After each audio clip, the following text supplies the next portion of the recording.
वादी सिंध की उस गुमशुदा तहजीब के खौफनाक और अनसुलझे राज की तह तक पहुंचते हैं। ये सिर्फ एक पुरानी दास्तान नहीं है, बल्कि एक ऐसी मिस्ट्री है जिसके सवालात आज के इस मॉडर्न दौर में भी इंसानी अक्ल को पूरी तरह दंग कर देते हैं।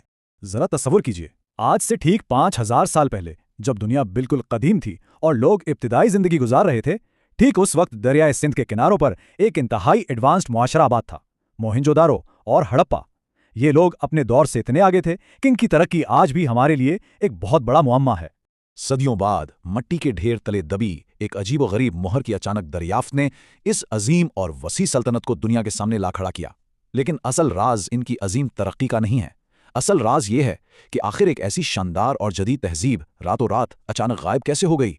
इनका नामो निशान आखिर मिटा तो मिटा कैसे। यहां एक इंतहाई बड़ा सवाल उठता है, क्या इन्हें किसी आम इंसानी फौज ने फतह करके खत्म कर दिया था, या फिर क्या उनका सामना किसी ऐसी अनदेखी नाकाबिले फहम ताकत से हुआ था जो हमारी और उनकी दोनों की समझ से बिल्कुल बाहर थी। आप इनकी तरक्की का अंदाजा सिर्फ इस बात से लगाएं कि इनके पास आम बस्तियों की बजाय प्रॉपर स्विमिंग पूल्स थे, एक बेमिसाल निज़ाम असराफ यानी परफेक्ट ड्रेनेज सिस्टम जो आज के इंजीनियर्स को भी हैरान कर दें। नाप तोल के बिल्कुल मुकम्मल पैमाने थे और इनके घर पुख्ता ईंटों से बनाए गए थे। ये सारी सहूलियात साफ जाहिर करती हैं कि हम किसी आम कदीम कबीले की नहीं बल्कि एक वेल एस्टैब्लिश्ड फ्यूचरिस्टिक सोसाइटी की बात कर रहे हैं। लेकिन अब जो नुक्ता सामने आता है वो वाकई हैरानकुन और अजीब है। एक हैरत अंगेज तजाद। एक तरफ तो इनकी इंतहाई जदीद तर्ज तामीर और मुकम्मल शहरी मनसूबाबंदी थी, लेकिन दूसरी तरफ पूरी खुदाई के दौरान एक भी तलवार, ढाल या किसी भी किस्म का कोई हथियार नहीं मिला। यहां तक कि किसी बादशाह का कोई महल भी नहीं। ये बात बिल्कुल वाज़ेह करती है कि उनका मुआशरा बाकी आम इंसानी सुल्तानों से बिल्कुल मुख्तलिफ था। हथियारों की यह हैरत अंगेज कमी हमें सोचने पर मजबूर करती है, क्या ये लोग वाकई 100% अमन पसंद थे, या फिर क्या इस पूरी अजीम सल्तनत को कोई नादीदा ताकत, कोई इनविजिबल पावर पर्दे के पीछे से कंट्रोल कर रही थी।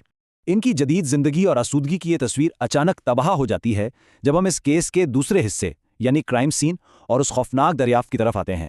मोहिंजोदारो, ये नाम तो सबने सुना ही होगा, लेकिन क्या हम जानते हैं कि इसका लफ्जी मतलब क्या है? इसका सीधा सीधा मतलब है मर्दों का टीला यानी the mound of the dead. और जब माहिरीन ने इन मिट्टी के ढेरों की खुदाई शुरू की तो उन्हें एहसास हुआ कि ये नाम इस जगह की संगीनी को कितनी पेनफुली दुरुस्तगी से बयान करता है। जमीन के नीचे से जो निकला उसने लिटरल रोंगटे खड़े कर दिए। खुली गलियों में पूरे पूरे खानदानों के ढांचे बिखरे हुए थे, माएँ बाप छोटे बच्चे। ऐसे लग रहा था जैसे वो बिल्कुल वक्त में जम चुके हों, फ्रीज हो गए हों। कुछ स्केलेटन्स ने तो एक दूसरे का हाथ इस तरह पकड़ा हुआ था जैसे वो मौत के उस आखिरी खौफनाक लम्हे में एक दूसरे से मदद मांग रहे हों। आमतौर पर ऐसी खौफनाक हालात किसी अचानक कत्लेआम या बड़ी जंग के बाद ही देखने को मिलती है, राइट? लेकिन यहां सबसे बड़ा कैच ये था कि इन ढांचों का जब बारीकी से तज्जिया किया गया तो उन पर किसी भी एंशिएंट हथियार का एक भी निशान नहीं था। ना किसी तीर का जख्म, ना किसी तलवार का वाट, बिल्कुल जीरो निशानात। अगर इस तबाही में किसी हथियार का इस्तेमाल हुआ ही नहीं तो फिर आखिर किस चीज़ ने या किस नाकाबिले तस्वुर ताकत ने इस कदर अचानक इन सबको एक ही झटके में ख़त्म कर दिया? तहकीक करने वालों के सामने एक ऐसी दरियाफ्त आई जिसने सबके होश उड़ा दिए।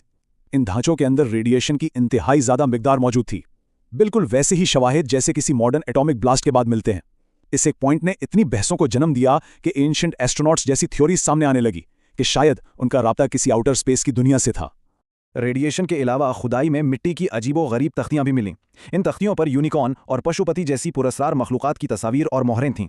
यह साफ जाहिर करता था कि इनके पास राइटिंग का अपना एक बाकायदा निज़ाम था। लेकिन इस केस की सबसे ज़्यादा फ्रस्ट्रेटिंग कड़ी क्या है पता है? ये इंडस स्क्रिप्ट खुद। ये एक ऐसी लैंग्वेज है जिसे सदियों की मुसलसल कोशिशों और आज के मॉडर्न सुपर कंप्यूटर्स के बावजूद कोई डिसाइफर नहीं कर सका। ये ज़बान पूरी तरह से लॉक हो चुकी है। सोचिए ज़रा, ये ख्याल कितना तकलीफदेह और अजीब है कि हो सकता है इन लोगों ने अपनी मौत का वो आखिरी राज, वो सारी दास्तान इन्हीं तख्तियों पर लिख कर छोड़ी हो। वो राज बिल्कुल वहाँ मौजूद हो सकता है, इस खामोश ज़बान के पर्दे के पीछे, हमारी आंखों के ठीक सामने। माहिरीन आज भी बिल्कुल वैसे ही बहस कर रहे हैं। क्या दरियाए सिंध में आने वाला कोई मैसिव सैलाब इस पूरी कौम को बहा ले गया? क्या ये कोई भयानक कहत था, या फिर उन दबी हुई वीरान गलियों में आज भी कोई ऐसा राज गूंज रहा है जिसे हम समझने से कासिर हैं? सच तो यह है कि हम चाहें कितनी ही एडवांस तहकीक कर लें, तारीख के कुछ राज शायद यही चाहते हैं कि उन्हें दफनी ही रखा जाए। वो हमें इजाज़त ही नहीं देते कि उन पर से धूल हटाई जाए।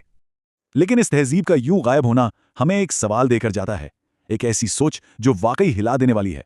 अगर तारीख वाकई खुद को दोहराती है तो सोचिए, क्या हमारे अपने मसरूफ, चमकते और तरक्की याफ्ता शहर कल को दुनिया के लिए अगले मारेडॉन के टीले बन सकते हैं?